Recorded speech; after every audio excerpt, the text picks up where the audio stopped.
আর কেঁদো না বাংলার কৃষক, ফোটাও মুখে হাসি।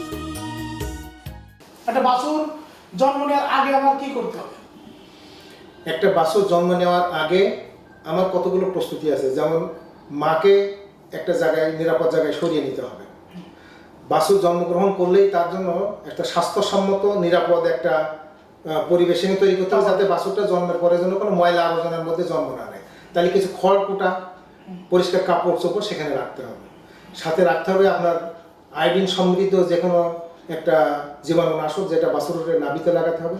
একটা সুতো রাখতে হবে, যে সুতোটা দিয়ে বাছুরের নাভি বাঁধতে হবে। যে একটা কেঁচি রাখতে হবে, যেটা নাভি কাটতে হবে।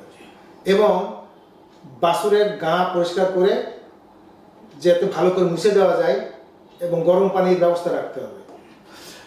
এরপরে আমরা যখন বাছুরটা প্রসবের সময় যখন বের হয়ে আসতে থাকে, তখন আসলে আমাদের কিভাবে টেনে, আজ কেউ আছে যে জোরে 3-4 জোরে টেনে বের করে, কেউ আছে যে গরুর সাথে গায়ে পা বাঁধাই দিয়ে জোরে টেনে বের করে, এইটা আপনি কিভাবে বলেছেন?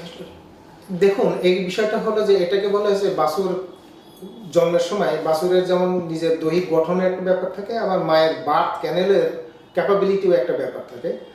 বাছুরের সাইজ যদি বড় হয়, মায়ের বার্থ ক্যানেল যদি ছোট হয়, তাহলে ডেলিভারির সময় কিন্তু কিছুটা হলেও তাকে ফোর্স প্রয়োগ করতে হয়।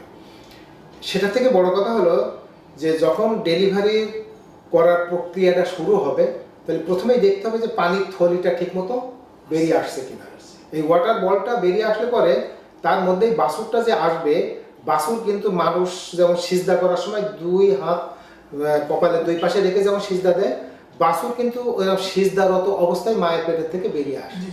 প্রশ্ন উঠতে পারে যে পেছনের পা যদি আসে, তাহলে পেছনের পা আসলে পেছনের 2টা পা এবং সাথে লেজ আসতে হবে।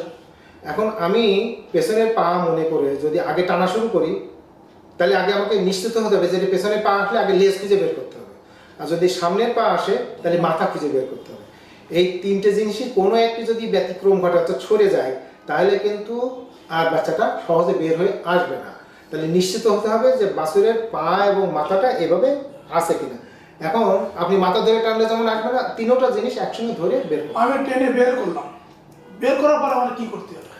বের করার সাথে সাথেই যদি গরু দাঁড়ানো অবস্থায় থাকে, তাহলে আপনাকে 2 জনকে রেডি করে রাখতে হবে। তারা একটা পরিষ্কার পাতলা মানে মোটা কাপড় দিয়ে অথবা একটা পরিষ্কার বস্তা দিয়ে ওই বাত ক্যানেলের পেছনে দুই পাশে গামছা ব্যবহার করতে পারি। একটা বড় লুঙ্গি রাখা যেতে পারে। হ্যাঁ, 2 জন ধরে থাকবে 2 পাশে বাত ক্যানেলে, আর যিনি ডেলিভারি করবেন, ডেলিভারি করার সাথে সাথেই বাচ্চাটা কাপড়ের মধ্যে রেখে দিলে 2টো সুবিধা। একটা হলো কাপড় দিয়ে তার শরীরের লালাটা মুছে দেওয়া যাবে। বাছুর বের করানোর সাথে সাথে প্রথম যে কাজ, একবার সর্বপ্রথম যে কাজটা, সেটা হলো তার নাকের মধ্যে আর গালের মধ্যে আর কানের মধ্যে লালা পরিষ্কার করে নাকের মধ্যে ফু দিয়ে তার শ্বাস প্রশ্বাসটা চালু করে দিতে হবে। যখন শ্বাস প্রশ্বাস চালু করবে, তখন বাছুর মাথা ঝাড়া দিয়ে নিঃশ্বাস নিয়ে জিভে বের করে একটু গাল হা করতে থাকবে। এই যে বাছুরকে আমি বের করলাম, এখন তার শরীরের ভিতরে যেটা ক্ষতিকর, এটা নিয়ে অনেক যুক্তিতর্ক, অনেক বিতর্ক আছে যে লালা তার শরীরের জন্য রোগ প্রতিরোধক একটা আবরণ তৈরি করে। আবার এই লাটাটা যদি শরীরের মধ্যে শুকিয়ে যায়, তাহলে বাছুরের পায়ের একটু নিউমোনিয়া হবে। এই জন্য মূলত বাছুরের শরীরের লালাটা যত দ্রুত সম্ভব পরিষ্কার করে দিতে হবে। এখন অনেকেই বলে যে মায়ের সামনে দিলে পরিষ্কার করার সময় অনেক সময় দেখা যাচ্ছে কেউ আছে মার সামনে দিয়ে চাটায়, কেউ আছে যেমন পরিষ্কার, কোনটা ভালো? চাটায় না নাকি পরিষ্কার? গায়ের মধ্যে মাছ চাটার থেকে যদি আমি ওই ময়লাটা, ওটা তো একটা ময়লা, ওটা তো মাছ আটতে তো অনেক আধা ঘন্টা 1 ঘন্টা লাগবে। হ্যাঁ, মাছ আমরা 5 মিনিটের ভিতর পরিষ্কার করব। মাছ আটে কেন? এই প্রশ্নটা তো আমরা করি না। মা কি বাছুরকে আদর করার জন্য চাটে? না, পরিষ্কার করার জন্য। আসলে তাও না, মায়ের প্রচন্ড পানি পুকুরে থাকে, বা এত বড় একটা ভলমের জিনিস শরীর থেকে যখন বেরিয়ে যায়, অনেক পানিও শরীর থেকে বেরিয়ে আসে। মার সেই সময় প্রচন্ড ডিহাইড্রেশন থাকে, পানি পিপাসা থাকে। এই জন্য যখনই বাচ্চা ডেলিভারি করবেন, তার 10 মিনিটের ভেতরে গরম পানির সাথে কিছু এনার্জি জাতীয় জিনিস মিশিয়ে মাকে খাওয়াতে হবে আগে। এখন যার বাড়িতে কোনো এনার্জির ব্যবস্থা নেই, তিনি গ্লুকোজ খাওয়া নাই, চিনি খাওয়া। আধা কেজি চিনি 20 লিটার পানির মধ্যে, 25 লিটার পানির মধ্যে মিশিয়ে দিয়ে গরুটাকে খাওয়া, বা সামান্য কিছু লবণও দিই, মানুষের স্যালাইন দেওয়ার মতো। মা দেখবেন পর্যাপ্ত পানি খেলে আর বাছুর চাটবে না। অর্থাৎ বাছুরের গায়ে যে লালাটা থাকে, সহজাত প্রবণতা বোধও যেমন আছে, গরু চাটবে, জিহ্বায় ধার আছে, গরুর জিহ্বায় ধার থাকাতে বাছুরকে যখন চাটে তখন শরীরের অক্সিজেনের সরবরাহটা, রক্তের সরবরাহটা বাড়ে, অক্সিজেনের ইনটেকটা বেড়ে যায়। এটা হলো সাইন্টিফিক কজ। আবার আমরা যদি এটাকে সমস্ত শরীরটাকে যদি খুব ভালো করে মুছে দিয়ে যদি হাতের মধ্যে সরিষার তেল নিয়ে যদি মুছার সময় কি আমরা কোনো সাবান বা কোনো অ্যান্টিসেপ্টিক, কোনো সাবানের প্রয়োজন নেই। নর্মালি যদি খুব ঘরে যদি খাঁটি সরিষার তেল থাকে তাহলে দুইটা সুবিধা আছে। খাঁটি সরিষার তেল আমাদের জীবনে আমরা বহু ব্যবহার করেছি, বিজ্ঞান যতই পক্ষে বিপক্ষে বলুক, খাঁটি সরিষার তেল প্রথমে লালাটা মুছে ফেললেন, 2 হাতে তালু ভরে খাঁটি সরিষার তেল নিয়ে বাছুরের শরীরে, বুকে, নাকে যদি লাগিয়ে দেওয়া হয়, লাগিয়ে দিয়ে যদি ম্যাসেজ করা হয়, তাহলে আমি হাত দিয়ে ম্যাসেজ করলেও তো তার রক্তের সরবরাহ বেড়ে যাবে। আর এই সরিষার তেল যখন বুকের মধ্যে লাগবে, এটা নিজেও কিন্তু তার অক্সিজেন শরীরের ভিতরে যে লালাটা শরীরটাকে ওয়ার্ম আপ করবে। যত বেশি হোক মোটা তোয়ালে দিয়ে মুছে দিতে পারলে লালাটা পরিষ্কার হয়ে যাবে। আচ্ছা, এরপর আমি ধরেন আপনি যেভাবে বললেন সেভাবে করলাম, এরপরে আমার কি প্রথম বাছুরকে কি খাওয়া? আচ্ছা, বাছুরের খাওয়ানোর আগে আরো দুটা প্রয়োজন আছে। আগে দেখতে হবে যে বাছুরের নাভি তার মায়ের সঙ্গে লেগে আছে কিনা। 4 আঙুল অর্থাৎ 4 ইঞ্চি পরিমাণ জায়গা বা 3 ইঞ্চি পরিমাণ জায়গা বাদ দিয়ে বাছুরের নাভিতে পরপর 3টে, আধা ইঞ্চি পরপর 3টে বাঁধন দিতে হবে।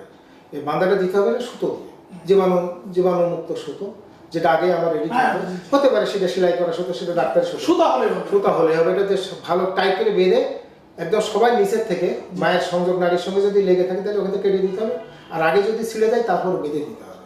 দিয়ে ওখানে আমার আয়োডিন সংমিশ্রিত যে জীবাণুনাশকগুলো পাওয়া যায় বাজারে, যেমন পবিসেপ আছে, পপিডন আছে, এরকম ধরনের যে জিনিসগুলো, এইগুলো ঘরে থাকতে হবে। এটা তুলে তুলে লাগাই দিতে হবে যাতে কোনো জীবাণুনাশকের সংক্রমণ না ঘটে। আমরা শুনেছি অনেক সময় যে মাতে জরাউ খেয়ে ফেলে, এরকম কি কি জিনিস বলে, তাতে অনেকেই জরা খুঁজে পায় না, অনেক রকমের। এটা আসলে জরায়ু না, মানে এটাকে বলা আছে যে গর্ভফুল, প্লাসেন্টা। কথাটার ভিতরে ওইখানে আমি দেখছি গ্রামে সবাই কি করে, ওইটার সাথে একটা লাঠি বেঁধে দেয়, তারপর অনেকটা সময় ধরে পড়ে। এটা একটু সাইন্টিফিকটা হবে।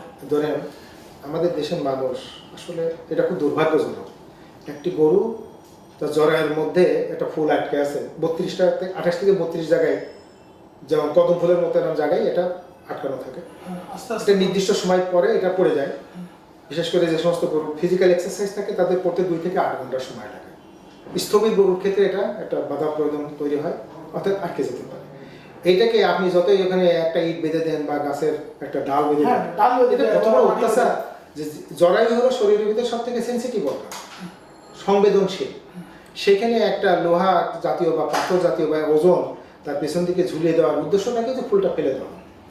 আধুনিক বিজ্ঞান কেন, পৃথিবীর কোনো নিষ্ঠুর মানুষের পক্ষে এটা করা সম্ভব না।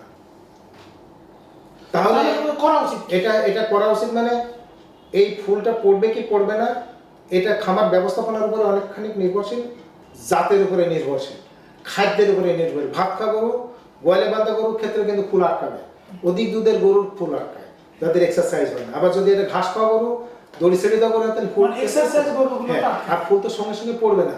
পড়বে কি পড়বে না সেটাও আমি জানি না।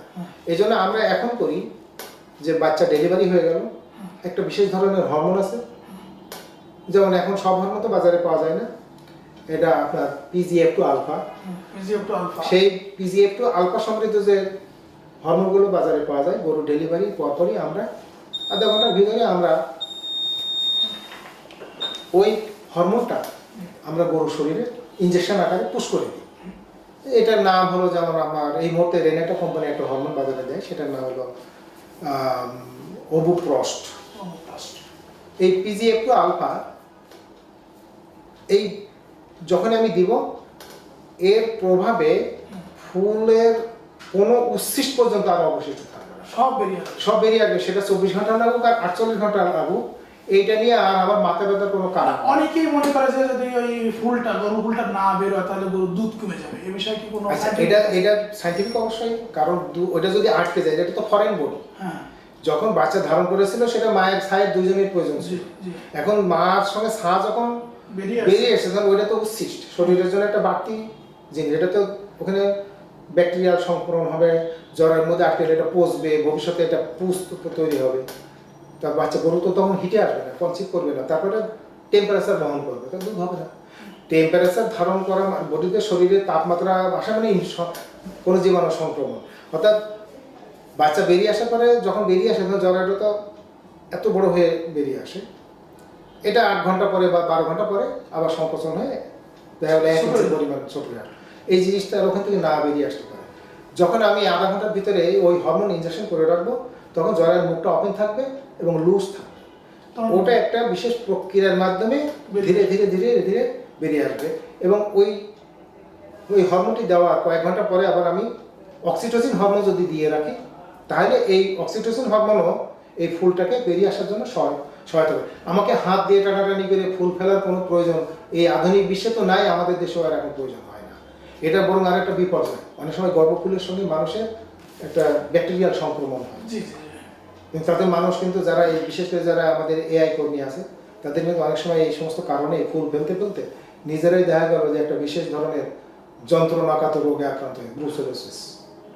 মানুষের এটা অন্ডকোষের মধ্যে একটা রোগটা ছড়ায়, অর্কাইটিস হয়ে যায়, অত্যন্ত বেদনাদায়ক কষ্টদায়ক একটা রোগ। অতএব আমরা ফুল টানাটানি করবো না, বরং আমরা একটা হরমোন দিয়ে রাখবো। ওই হরমোনের পরে অক্সিটোসিন আর একটা হরমোন আছে, সেটা দিয়ে রাখবো। আবার জ্বরের মুখ বন্ধ হয়ে গেছে, আমি এই অবস্থায় যদি অক্সিটোসিন হরমোন দিই, তাহলে কিন্তু গরুর কষ্ট হবে, ফুল বেরোবে না। অতএব প্রথম যে hormone PGF2 alpha, prostaglandin F2 alpha, ওইটাই দিয়ে রাখতে হবে। দিলে হবে কি যে জ্বরের মুখটা খোলা থাকবে এবং এটা সম্প্রসারিত হয়ে ফুলটাকে কোনোভাবেই আর ওখানে রাখতে দেবে না, বেরিয়ে আসবেই। আচ্ছা, যাক আমরা এইভাবে আপনি যেভাবে বললেন হুবহু সেভাবে করলাম, করার পরে বাছুরটাকে পাইলাম, বাছুরটাকে মুছে টুছে পরিষ্কার করলাম। দীর্ঘদিন লাইভ স্টকে চাকরি করতেন উনি, বিভাগীয় উপপরিচালক হিসেবে চাকরি করেছিলেন এবং সর্বশেষ রিটায়ার করেছিলেন। আমি চট্টগ্রামের আঞ্চলিক আঞ্চলিক হাঁস মুরগি খামার থেকে বিভাগীয় উপপরিচালক হিসেবে তিনি কিন্তু রিটায়ার করেছেন। তবে উনি সেই মানে সরকারি লোক বা খামারিদের জন্য কিন্তু সারা জীবন উনি কথা বলেছেন, সবসময় খামারিদের বন্ধু হিসেবে উনি পরিচিত। 2005 সাল থেকে আমি যখন বাংলা ভিশনে শ্যামল বাংলাটা শুরু করি, শ্যামল বাংলার সাথে কিন্তু আমরা একসাথে কাজ করে যাচ্ছি এবং ইনশাল্লাহ যতদিন বেঁচে থাকবো আমরা একসাথে কাজ করব। সবাইকে ধন্যবাদ। তোমরা দেশের আশ্রয় নায়ক, বলবে বিশ্ববাসী।